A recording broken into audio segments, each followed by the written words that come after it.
Me ollaan kotimainen kosmetiikkayritys ja keskitytään hiustenhoitotuotteisiin ja nimenomaan hiuspohjanhoitotuotteisiin.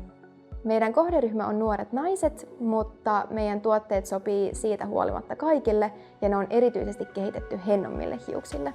Tuotteet valmistetaan täällä Suomessa ja ne on myös Suomessa kehitettyjä ja meille muutenkin kotimaisuus on kyllä tosi tärkeää ja ollaan ylpeästi kotimaisia. Grano on yksi meidän yhteistyökumppaneista ja heiltä tulee meidän pakkauksien kotelot ja tuotteiden etiketit. Visuaalisuuden lisäksi meille myös korkealaatuisuus on tosi tärkeää ja halutaan tietenkin myös, että tuote erottuu sieltä hyllystä myös muiden tuotteiden keskuudesta. Meillä oli yhteistyön alussa jo visuaalinen ilme valmiina, mutta haluttiin tietenkin, että meidän pakkauksen ulkonäkö pysyy samana. Grano oli siinä kohdassa tosi avulias ja päästiin esimerkiksi tehtaalle vierailulle ja tsekattiin sitten yhdessä kaikki värit yhteensopiviksi.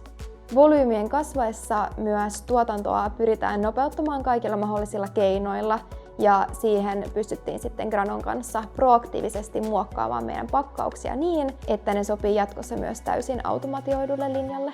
Saatiin lisättyä pakkauksiin myös erilaisia pintoja, että meillä on esimerkiksi meidän tuotteissa Soft Touch-pinta, joka tekee sormituntumasta vähän samettisemman.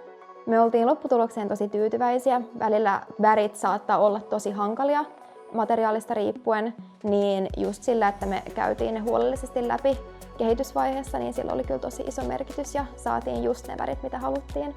Granolta ollaan vastavuoroisesti myös vierailtu meidän tehtaallamme ja ollaan yhdessä esimerkiksi katsottu kaikki mitat ja linjastot kuntoon. Huomasi kyllä tosi vahvasti sen Granon asiakaslähtöisyyden.